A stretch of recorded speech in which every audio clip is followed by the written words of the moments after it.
20세기 기독교에서 이 기독교의 상담자 중에서 가장 많은 이 사랑을 받은 상담자라고 불린 상담사가 있었어요. 이분이 바로 스위스 출신인 폴 투리니라는 사람인데, 이분이 상담을 이렇게 기독교 상담을 하면서 남긴 유명한 말 가운데, 사람이 혼자 할 수 있는 거 다 혼자 할 수가 있지만 혼자 할 수 없는 것이 딱 두 가지가 있다. 그것은 결혼을 혼자 할 수가 없는 것이고, 기독교인이 예수를 믿어서 크리스찬이 된다는 것은 혼자 할 수 있는 것이 아니다라는 말을 남겼습니다. 이 말의 뜻은 그만큼 관계가 중요하다라는 뜻이 들어있죠.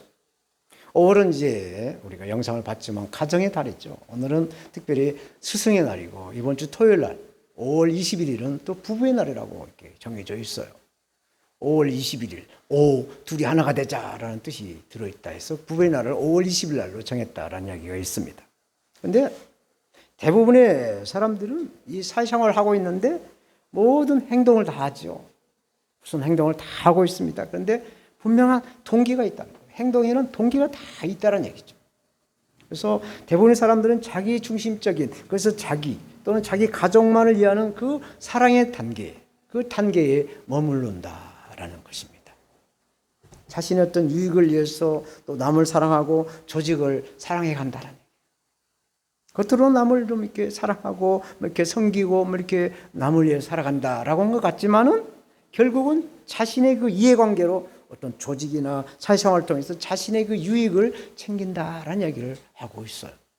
사실 이렇게 말한 저도 자유롭지 못하죠. 저도 사람이기 때문에, 인간의 한 사람이기 때문에 아전인수라고 내 눈에 물대는 사람의 한 사람일 뿐입니다. 자기가 아닌 다른 사람을 위해서 또 국가나 또 이렇게 민족을 위해서 살아간다는 것은 인력으로 되지 않아요. 마음을 먹어서 되는 게 아니에요. 그래서 인명을 사랑하는 의인의 기질이나 또 조국을 사랑하는 투철한 그 애국심이 있어야만이 그렇게 할 수가 있다는 얘기죠. 그래서 하나님을 또 이렇게 우리가 이해하고 하나님을 영광을 위해 살려고 한다면 우리의 노력으로 안 되는 것이죠. 성령이 우리에게 임해야, 성령의 권능을 받고 성령의 충만함을 받아야 무엇을 먹든 마시든 무엇을 하시더라도 하나님께 영광을 되는 그런 삶을 우리가 살아갈 수가 있다라고 성경은 말씀하고 있어요. 일본 도쿄 지하철역에 막 승객들이 쫙 이제 전철을 타기 위해서 몰려드는데, 갑자기 술 취한 승객 하나가 선로 밑으로 떨어져.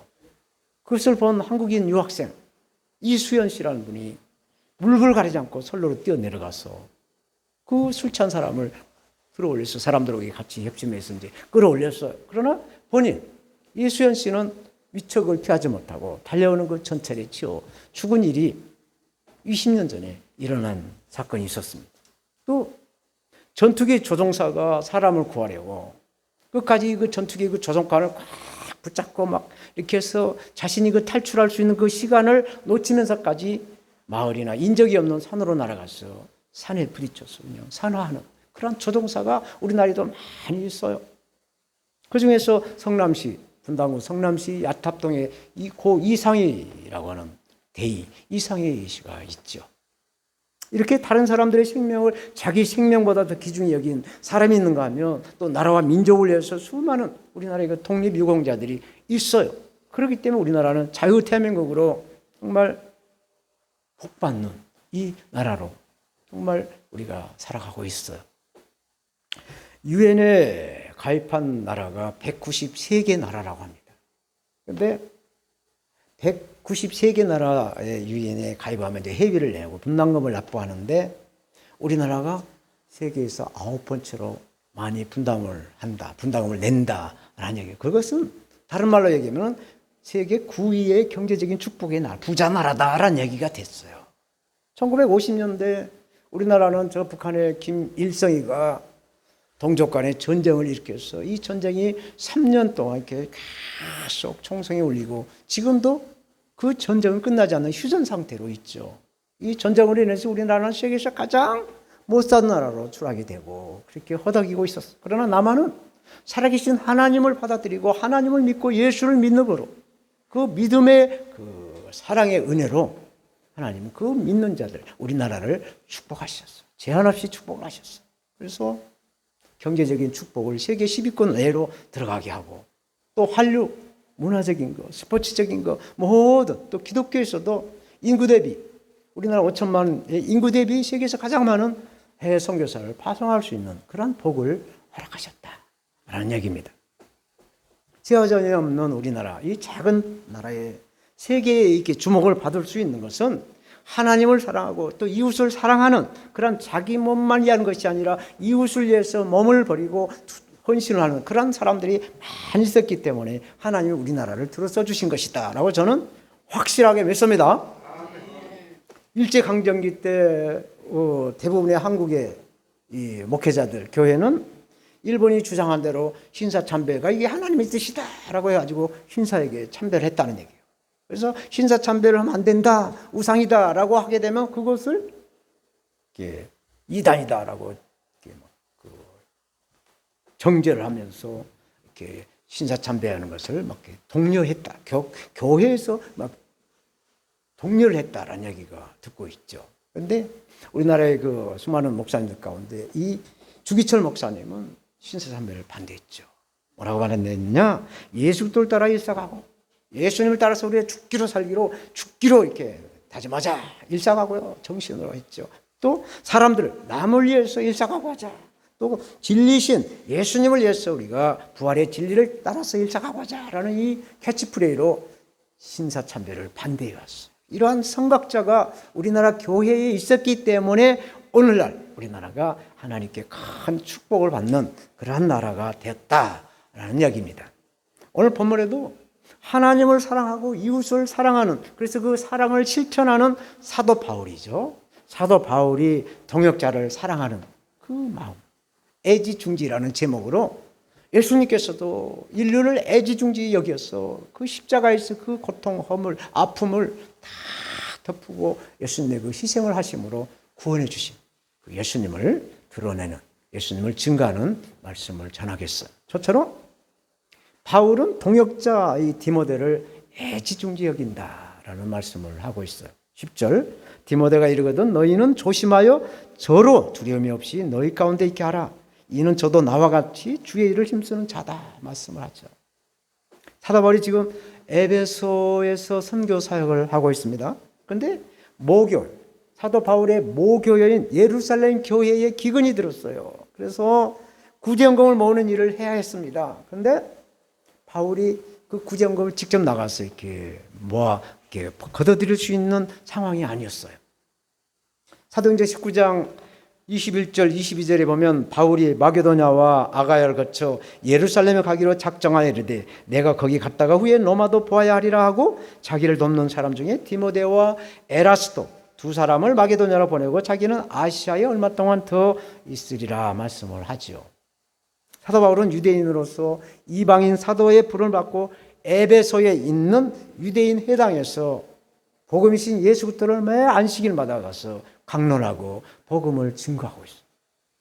그런데 이 유대 회당에는 강성 유대인들이 있어가지고 이 사도 바울의 그 복음을 듣질 않아요. 야야야야, 너 몇 년 전에 그 예수 믿는 사람들 잡아다가 거기 가뒀잖아. 근데 무한 소리야 라고 비아냥거리면서 사도 바울이 그 복음을 받질 않아요. 그래서 바울은 고심을 합니다. 이 사람들 때문에 정말 복음 사역이 힘들다는 걸 느끼고 이제 회당에서 복음 전하는 사역을 내려놓고 두란노라고 하는 새로운 그 돌파구를 찾아서 두란노에서 사도 바울을 따르는 그 제자들을 모아놓고 이제 하나님의 말씀이신 예수, 복음이신 예수를 전하게 됐죠. 그런데 이 두란노에서 사도 바울이 사역을 할 때 놀라운 성령의 역사가 나타나요. 어떻게 나타나느냐? 악기가 떠나가고 이 마술로 이렇게 막 사람들 눈 속이고 막 이렇게 했던 이런 사람들이 성령을 받으니까 그 비싼 그 마술의 그 책들을 다 불살라버린 거예요. 그 성경에 보면 은 5만 데나리온이라 되는 그 돈의 값어치 있는 책들을 다 불살랐다라고 그래요. 이 로마 지금 식민지에 있었던 그 화폐가 데나리온이고 헬라 화폐는 드라크마인데 이 데나리온이나 데라크 1데나리온은 노동자 하루 품삯이라고. 그래서 저희 설교를 준비하면서 과연 요새 돈으로 따지면 환율 얼마나 될까 계산해 보니까 요새 제가 사람을 써보니까 자꾸 한 사람 10만 원을 줘야 되겠더라고요. 10만 원을 5만 일로 곱해보니까 50억이 어마어마한 돈을 그냥 불살라버리는, 이게 사람이 인력이 되겠습니까? 성령의 권능, 성령의 능력이 나타났다는 얘기를 하는 것이죠. 이렇게 사도 바울에게 이 에베소 이 사역은 선교의 꽃을 피우고 이 선교에 대한 그 열매를 맺는 은혜를 누리죠. 지난 시간 본문에 사도 바울은 고린도전서 16장 8절 9절에 내가 오순절까지 에베소에 유하려 하면, 이게 내가 오순절까지는 내가 에베소에 가야 된다라는 말씀을 했어요.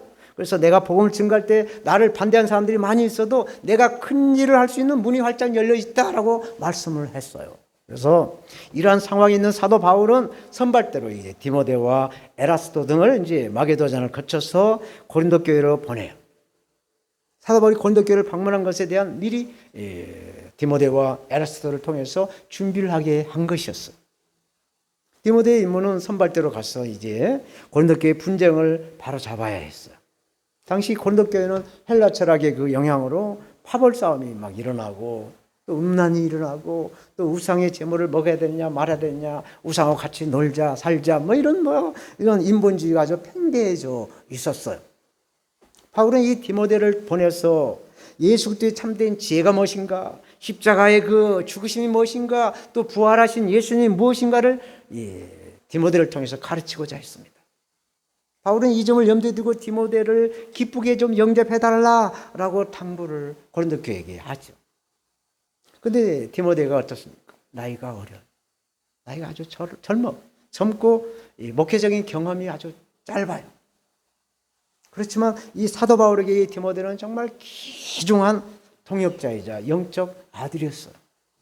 바울이 2차 선교 중에 만난 이 디모데는 헬라인의 아버지와 유대인의 어머니에게 난 유대인이죠.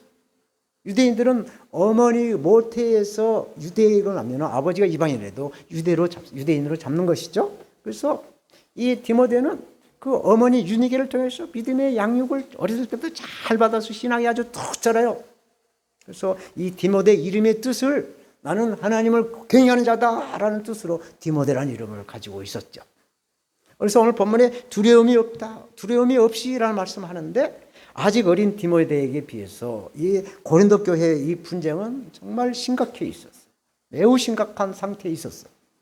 그래서 바울은 디모데에게 임하는 부담이 제 어린애가 가서 상상을 초월하는 그런 시험이 들겠구나라는 그 얘기를 하고 있었던 것입니다. 그래서 헬라 철학의 그 영향을 받은 그 말쟁이들이 혹여나 이어오라거나 야야야 아직 뭐 호적이 인기도 안 받는 놈이 와서 뭔 소리냐, 아니면 뭐 조롱을 할까, 그래서 시험에 들지 않을까, 이 사도 바울은 또 심초사 애지중지하는 것이죠. 어린 이 영의 아들을 애지중지 여기서 이 디모데를 염려해서 고린도 교회에게 무탈하게 잘 있다가 나한테 올 수 있도록 이렇게 부탁을 하고 있는 것입니다. 이렇게 어리고 연약했던 디모데는 이제 훗날 아시아 전 지역을 사도 바울처럼 순회하면서 복음을 전하는 일꾼으로 성장이 되죠. 11절 봅니다. 그러므로 누구든지 저를 멸시하지 말고 평안히 보내요. 내게로 오게 하라. 나는 저가 형제들과 함께 오기를 기다린다 말씀하시죠. 끝까지 애지중지한 마음을 가지고 있어요. 바울에게 디모데는 바울의 동역자 중에서 아주 특별한 관계였습니다. 그야말로 오밤중에 새벽 2시, 3시에도 생각만 없이 그냥 전화해서 이렇게 막 할 수 있는 관계라는 얘기죠. 요즘 밤에 누가 잠자고 있는데 전화할 수 있습니까? 저희 아들도 안 하는데 이런 그 특별한 선택의 관계라는 얘기. 이렇게 디모데는 바울에게 가장 가까운 사람이었어요. 두 사람은 특별하게 동병상리라는 그 애정이 있었습니다. 사도 바울이나 디모데는 몸이 약한 사람들이었어요. 육신이 약했어요. 또 같은 유대인이었어요. 바울에게 여러 동역자들이 있었지만 디모데와 바울과의 함께 이 예수 그리스도의 복음을 예수 그리스도를 위해서 헌신적으로 이렇게 사역을 하는 그런 공감대가 있었어요. 그래서 바울의 그 특사 자격으로 디모데가 고린도 교회에 가게 됩니다. 빌립보서를 보게 되면 빌립보서 2장 19절 20절에 내가 디모데를 속히 너희에게 보내기를 주 안에서 바람은 너희 사정을 알므로 안위를 받으려 함이니 이는 뜻을 같이하여 너희 사정을 진실히 생각할 자가 이 밖에 디모데밖에 내게 없습니다. 라고 말씀을 하고 있어요. 감옥에 있는 바울이 이제 자기의 스승이 감옥에 갇혀 있으니 빌립보 교회가 얼마나 그냥 다운이 되고 얼마나 슬픔에 잠겼겠어요. 그래서 이제 바울은 감옥에서 나 괜찮다. 나는 감옥에 있어도 하나님 함께 하시기 괜찮다라고 이것을 전해줘야 되는데 그거 전해줄 사람이 디모데밖에 없다라고 말씀을 하고 있는 것이죠. 그래서 이 바울과 디모데는 영적인 이 부자 관계를 맺었어요. 부자 관계를. 그래서 사람이 보통 우리가 오늘날에도 한두 가지 통하는 것이 없다고 한다면 이런 양자, 양녀 또는 의형제 이 관계 맺을 수 있겠어요? 정말 뭔가 좀 힐이 통하고 뭔가 좀 이렇게 서로가 윈윈되어야 양자, 양녀 아니면 의형제를 맺어가면서 서로 이렇게 관계를 돈독하게 보통 사람과 다르게 특별한 관계로 살아가는 것이잖아요. 그래서 이러한 사도 바울과 디모데는 특별한 관계로 영적인 부자 관계를 가지고 이렇게 사역을 하고 있어요. 그렇지만 우리는 예수 그리스도 안에서 예수님의 십자가의 희생, 십자가의 보혈의 공로로 믿음 안에서 형제요 자매인 줄로 믿습니다. 이러한 관계로 디모데는 훗날 에베소 교회를 맡아서 목회를 합니다. 디모데 전서, 디모데 후서 이것을 목회 서신이라고 말하는데 바울이 영적인 아들 디모데에게 쓴 편지가 바로 디모데 전후서를 말하죠. 그래서 이 편지에서 바울은 에베소 교회에서 목회하는 양아들 디모데에게 목회자가 어떻게 돼야 되는가에 대한 부분을 상세하게 이렇게 써서 보낸 것이 디모데 전후서라는 얘기죠. 사랑하는 여러분, 사도 바울은 지금 에베소에서 고린도 전서를 쓰고 있어요. 그리고 이 편지를 디모데를 통해서 고린도 교회에 보내려고 하고 있어요. 그래서 디모데를 아끼는 애지중지한 사랑으로 디모데가 이 편지를 전달하고 이제 고린도 교회에 도착을 하게 되면 두려움 없이 너희 가운데 잘 지내게 다오. 정말 싸우지 말고 다투지 말고 무시하지 말고 디모데 어리다고 정말 깔보지 말고 간절하게 이렇게 잘 보살펴 달라고 부탁을 하고 있어요. 바울이 이처럼 부탁한 이유가 있어요. 그게 두 가지가 있는데 첫째로 고린도 교회 상황이 아주 복잡해 있었어요. 고린도 교회는 4개 파로 이렇게 나눠져 있습니다. 바울파, 게바파, 아볼로파, 그리스도파 이렇게 4개로 나눠져서 서로 잘났다고 싸우고 있어요. 지금 우리나라도 진보 진영 또 보수 진영 이게 완전히 나눠져 버렸잖아요. 동이 서에서 먼 것처럼 완전히 나눠져 버렸잖아요. 그래서 이 보수계 쪽에 있는 사람들은 이 진보, 이 좌파 쪽에 있는 사람들 보면 쳐다도 보지도 않고 같이 밥도 안 먹고 그냥 이 유대인들이 사마리아 사람들 개로 취급하는 것처럼 지금 그런 지경이 되어 있어요. 그래서 이 우리나라에도 예수님의 십자가가 필요한 그런 은혜가 필요한 때다라고 저는 생각을 하죠. 그래서 이 사도 바울이 이 파가 4개로 찢어져 있는 이 고린도 교회에 바울을 보내면 바울파들은 분명 환영해주고 좋아할 것이죠. 그러나 나머지 3개 파들은 저 풋내게 와서 뭔 소리 하느냐고 또 이렇게 비아냥할 것을 생각하니 가슴이 찢어지는 그런 아픔을 고린도 교회 성도들에게 부탁을 하는 거예요. 잘 좀 섬겨달라고 이렇게 부탁을 하고 존중하라고 이렇게 부탁을 하는 것이죠.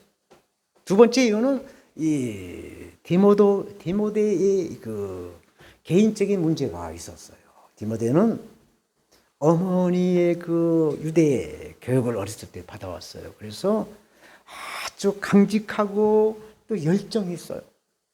한마디로 말하면 대쪽 같다라는 성격을 가지고 있었어요. 디모데가. 그래서 이 어린 나이에 경험이 없는 그래서 이 디모데가 반대하는 사람들을 갖다가 어떻게 잘 이렇게 해서 이렇게 다룰 수 있는 기술이 부족했다는 얘기죠. 그러니까 이 디모데를 잘 좀 보살펴줘라. 무시하지 마라라고 사도 바울이 그런 염려로 2가지 생각을 해서 애지중지한 마음을 전하고 있는 것입니다. 디모데전서 4장 12절에 보면 바울은 디모데에게 이렇게 말하죠. 누구든지 내 연소함, 네 어림을 없이 여기지 못하게 하고 오직 말과 행실이 사랑과 믿음과 정결에 대하여 믿는 자에게 본이 되게 하라라고 가르치고 있어요. 또 디모데는 눈물이 많았어요. 디모데 후서 1장 4절에 보면 내 눈물을 생각하여 너 보기를 원하면 내 기쁨이 가득하게 하려니니 이는 내 속에서 거짓이 없는 믿음을 생각합니다. 그러니까 아주 순수한 그러한 믿음, 영원 사랑을 하고 있는 그 컨페션을 가지고 있다라는 디모데의 마음, 믿음을 사도 바울이 보고 이 디모데를 어떻게 애지중지 여기지 않겠는가라는 말씀을 하고 있습니다. 이렇게 교회는 큰 그릇이 있는가 하면 아주 정직이 그릇도 있고 아주 오래된 신앙에 연조가 있는 사람이 있는가 하면 초신자도 있어요. 그래서 남녀노소, 형편, 처지, 형편 모든 걸 다 초월해서 믿음으로 예수 그리스도의 이름으로 모인 것이 바로 교회인 줄로 믿습니다. 그래서 우리는 예수 그리스도의 이름을 믿고 성령의 지팡이로 삼아서 한 걸음 한 걸음 천국을 향해 오늘도 아버지 몸된 교회 와서 예배로 영광을 드리면서 천국을 향해 가고 있는 줄로 믿습니다. 이제 두 번째로 바울은 이제 아볼로를 애지중지한다고 말씀하죠. 12절 형제 아볼로에 대하여는 저더러 형제들과 함께 너희에게 가라고 내가 많이 권하되 지금은 갈 뜻이 일절 없으나 기회가 있으면 가리라 말씀하죠. 사람들이 바라보는 눈으로 이 아볼로는 완벽에 가까운 사람이었어요. 유능한 율법학자요, 전도자요, 학식과 설교가 뛰어난 언변이 정말 유창한 웅변가였어요. 고린도 전서에 아볼로가 바울의 후임이라고 이렇게 말하고 있는데 제가 이 말씀의 근거가 과연 뭘까? 이 설교 준비해서 찾아봤어요. 몇 구절이 있더라고요. 그 중에서 고린도전서 4장 6절의 말씀이 있어요. 형제들아 내가 너희를 위하여 이 일에 나와 바울과 아볼로를 들어서 본을 보였으니 이는 너희로 하여금 기록한 말씀밖에 넘어가지 말란 것을 우리에게서 바울과 아볼로에게서 배워 서로 대적하여 교만한 마음을 먹지 말게 하려 함이라. 아 그렇구나. 바울 대를 이어서 아볼로가 고린도 교회를 맡아서 담임 목회자로 사역하고 있었구나라는 걸 알게 되었어요. 그런데 이 바울에게 이 아볼로는 걱정이 있었습니다. 그런데 이 바울이 후임 목사인 아볼로에게 아무 때나 아무 말을 할 수가 없게 되었어요. 아볼로 목사는 너무나 인기가 출중합니다. 또 섣불리 말했다가는 오해받기 딱 좋은 상태로 되어 있었어요. 고린도 교회 성도들은 바울보다 아볼로 목사가 더 설교를 잘한다, 더 멋쟁이다, 더 짱이다 막 이렇게 해서 아볼로는 막 이렇게 막 추종하는 세력이 막 생겨나고 있는 때이기 때문에 전임 목사들하고 개척을 해서 내가 전임 목사라고 해서 후임 목사한테 이러저런 말을 할 수 없는 상황이 되어 있어요. 그래서 아볼로는 그러한 상황에 있었지만 정말 예수 그리스도의 부활과 오순절의 그 성령 강림에 대한 경험이 없었어요. 아볼로 목사는 이미 주의 도를 배워서 예수에 관한 일을 열심히 전하고 있었습니다만은 물 세례만 알고 성령 세례를 몰랐다라고 성경은 말씀하고 있죠. 사도행전 18장 24절 25절에도 알렉산드르에서 난 아볼로라는 유대인이 에베소에 이르니 이 사람은 학문이 많고 성경이 능한 자라. 그가 일찍 주의 도를 배워 열심히 예수에 관한 것을 자세히 말하며 가르치나 요한의 이 물세례만 알 뿐이다 라고 말씀하고 있죠. 아볼로 목사의 인기는 정말 어마어마하게 하늘을 치솟듯 이렇게 올라가고 다른 사람들이 막 구름대처럼 모여듭니다. 그런데 피할 수 없는 이 문제가 아볼로 목사에게 있었어요. 아볼로 목사가 한번 이렇게 말씀을 하고 사역을 하고 가면은 그 자리에 십자가에 신 예수, 십자가를 짊어지신 예수 그리스도가 남아야 되는데 예수님은 흔적도 없고 아볼로만 남아있다는 얘기예요. 아볼로를 자기 인성과 그 영성의 모든 인품이 예수를 드러내지 않고 막 어떻게 성령으로 예수를 드러내지 않고 아볼로가 막 풍랄하게 이렇게 막 연설했던 강론했던 그런 것들에만 남았다라는 얘기를 하고 있어요. 그래서 사도 바울은 고린도 교회에 편지를 할 때 아주 조심스럽게 정말 조심스럽게 써서 보내죠. 그 내용이 바로 고린도전서 1장 11절 12절이죠. 형제들아 글로의 지편으로 너희에 대한 말이 내게 들리니 곧 너희 가운데 분쟁이 있다는 것이라. 내가 이것을 말하거니와 너희가 각각 이르되 나는 바울 편이라, 나는 아볼로 편이라, 나는 게바 편이라, 나는 그리스도 편이라 한다고 하는 것이니 이것이 무슨 말이 되는 것이냐 라고 바울의 성격을 완전히 내려놓고 그 사랑으로 설득을 하고 있는 말씀을 하는 것이죠. 바울은 정말 까칠한 성격이라고 우리가 알고 있죠. 유명해요. 갈라디아 3장 1절에 보면 어리석도다 갈라디아 사람들아 이렇게 막 하죠. 여기서 갈라디아 사람들아 하면 갈라디아 사는 사람들이다 라고 말할 수가 있겠지만 성경에서 그 문화적으로 봤을 때 갈보리, 예수님은 갈보리 사람인데 갈보리 사람이다 하면은 야 손삐기야 하는 것처럼 갈보리 사람들아 하면 야 이 촌놈들아 갈보리 촌놈들아 라는 뜻이 들어있어요. 그래서 예수 그리스도께서 십자가에 못 박히신 것이 너희 눈앞에 밝히 보이거늘 누가 깨닫냐? 그냥 완전히 개무시하면서 이렇게 막 호통을 치는 이 성격이 바로 사도 바울의 특성을 가지고 있는 성격이에요. 근데 부드럽게 대할 때는 정말 한분함이라고 하죠. 한분함. 한없이 부드러운 남자. 이 성령 받은 이 그리스도인들, 성령 받은 이 사도 바울은 한없이 부드러운 남자로 이렇게 나오는 것이죠. 바울은 고린도 성도들 마음에 자료권 있는 아볼로의 흔적을 이렇게 하나씩 하나님께로 이렇게 유턴을 시킵니다. 고린도전서 3장 6절 7절 나는 심었고 아볼로는 물을 줬을 때 오직 하나님께서 자라나게 하셨으니 그런즉 심는 이나 물 주는 이는 아무것도 아니로되 오직 자라나게 하신 분은 하나님이시다. 그래서 사도 바울은 그 후임 목사인 아볼로에게 그 영향을 받았던 그 고린도 교회 성도들의 그 아볼로의 흔적을 싹싹 빼서 하나님께로 영광을 돌리는 그런 작업을 하고 있는 것이죠. 사랑하는 여러분, 부목사가 담임 목회자보다 인기도 높고 설교도 잘한다고 한다면 그 목사가 그 교회에서 오래 버티겠어요? 그거 다 그 오래 못 있는다는 얘기를 하고 있죠. 이러한 나이벌의 관계가 아니에요. 사도 바울과 아볼로 목사는 예수 그리스도의 십자가의 사랑을 실천하면서 하나님께 영광을 드리는 그런 애지중지하는 말씀을 하고 있는 것입니다. 고린도전서 10장 41절 우리가 너무 잘 알죠. 그런즉 먹거나 마시거나 무엇을 하거나 하나님께만 영광을 드려라 말씀하시죠. 이런 사이였어요.